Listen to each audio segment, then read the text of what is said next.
Well, it's our second Ten of Swords issue this week. This is X-Force number 13, Ten of Swords part 4 of 22, or 6 or 7, or whatever you want to go with. Hey, we're easy. It's also part 2 of Wolverine goes to find his Muramasa blade, and let's get into it. It's a second part, so hopefully you saw the first video first. There's spoilers, all that kind of jazz.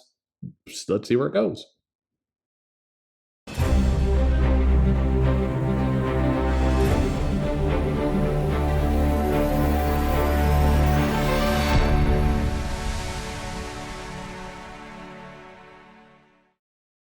Hey everybody, this is Perch. The team of Ben Percy, Victor Bognovic, Matt Wilson is back on board for the second issue, and you're going to get 2 of these in 1 week, which is, if that seems confusing, then congratulations. We're all confused together, but that's okay. The issue continues to look gorgeous. I think it's not as solid as Wolverine number 6. There's still a lot of good stuff in here, but it felt like this one was maybe a tiny bit rushed. I'm not sure. The coloring is a little less solid as Wolverine number 6. Still good though. Nothing wrong with it. And this continues Wolverine's quest for the Muramasa blade. And in many ways, this isn't X-Force. This is Wolverine. We're only getting Wolverine here. And in the first issue, in Ten of Swords, part 3, Wolverine number 6, part 1. Marvel, you bastards. Anyway, Wolverine has to go find the Muramasa blade because he, correctly, in theory, he interpreted the prediction from Polaris that he's got to go into the Coliseum and do some cutting as Arachnu fights Krakoa for control of the galaxy. The evils of Araku are coming in, and they're going to do some bad stuff. In the first issue of Wolverine, we are introduced to Solem, who's a new villain. He's like cyber mixed with Star Fox. It's kind of like a cyber.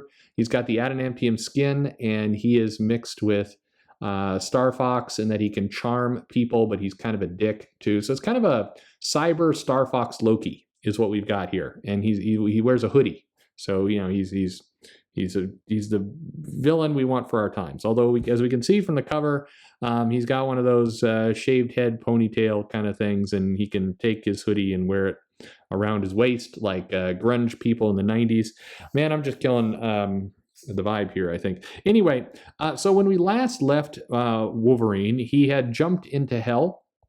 And he was all his skin was burned off. We were getting a nice little, remembrance of that Civil War story where Nitro burned off all his skin and the skeleton was running around, kind of Clash of the Titans style. Or wait, there's better movies. Anyway, so in this issue, we kick off and we go to a few minutes before that. So it's Japan, and this is a case where the issues coming one right after the other in the same week. I think that it actually going to this is now, this was then. The flashback kind of stuff is maybe not useful as a storytelling technique. I think if a month had gone by, then I think it would have made more sense. But coming kind of right like this, the flipping back and forth between present time and like an hour earlier, or maybe 15 minutes earlier, I don't know.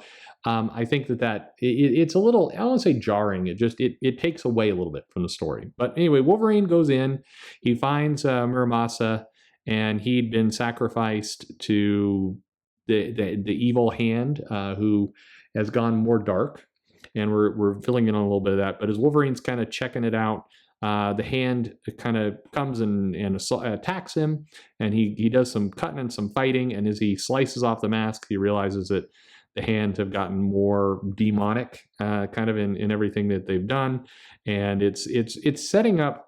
I think in the future we'll have to deal more with the hand as a darker, more evil force that's literally in hell. So anyway, a little gate gets opened up. He falls through the gate. He does not take the stairs. There's no handrails, so it's clearly an accessibility issue. And he does a little leap off the stairs and into the fire, where he immediately gets all the skin burned off of him, and his little adamantium skeleton goes crawling up to Muramasa, who's kind of demonized and is basically making swords down in hell, because hell has the superheat. It's good stuff for making some swords. So Muramasa is like, hey, this is it sucks being down here, being sacrificed and enslaved to make swords, but at least my swords are pretty badass. So I got that going for me. Always look on the bright side of life. So Wolverine is kind of jumped by demon hand creatures, and because he's just Skeleton Man, he's taken over and thrown into Hell Jail or Hellhole. He's in the Hellhole. He's down in the hole, and there he meets up for the very first time with Solem, and Solem is in jail as well for some reason while Wolverine's knitting his skin back together. And Solemn's like, oh, you're a mutant. You heard about him in the prophecy. And so we learned a little bit about how Solem came to be here, which is he was on Arakko and he's looking for the Muramasa blade. So he goes to see an oracle, and he's got the right payment, which is a head. And the oracle basically tells him, hey, much faster than what Wolverine did. Wolverine had to go throughout Japan to kind of dig out where this sword was located. But Solem has the 411 on what's going on here, and the oracle tells him, hey, remarkably better answers. Like, you need to go to hell, and your blade there can get you there. And Solemn's like, well, I don't want to kill myself. And she's like, no worries, mate. You can just use it as a key in this wall right over here and walk right in. No worries, no problem. So anyway, he goes in. We don't know why he got in jail, or maybe he just kind of opened the portal and snuck his way in there. That's also possible. But basically, Wolverine tries to, he knits his skin back together. All the dangly bits are back in place, and he's trying to escape from jail, but the jail cells are forged with hellfire. Wolverine takes a swipe at him and realizes that, hey, his skin is adamantium enforced.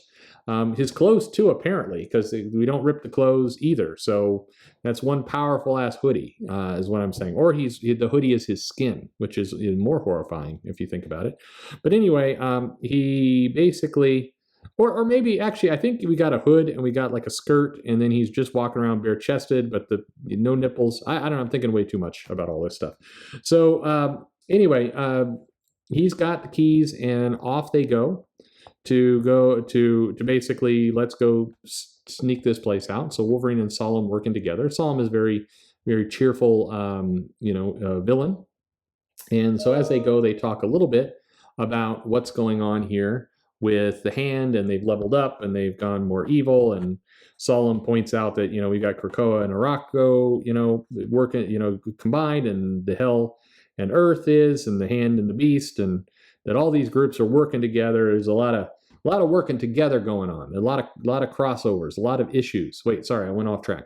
Anyway, you get some credit, I think, to how you tie all this stuff in together. So this is not completely disruptive, although it is Victor Bogdanovic doing X-Force with a Wolverine story, which should have just been in Wolverine. But whatever. You wouldn't want to have like 2 issues of Wolverine come out the same week. That'd just be crazy. You wouldn't. Why would you do something like that? No, let's just put him in X-Force. I don't mind any of this. It's just weird. It's just, and it's funny. I'm laughing. Anyway, we see the Beast down there, kind of this new ruler of the hand, which is like this giant, fat, naked dude. We've seen him before as well, and he's got a good doorbell. So they're getting ready to receive some badass swords, and so they have a little sword ceremony where Muramasa shows up with some blades.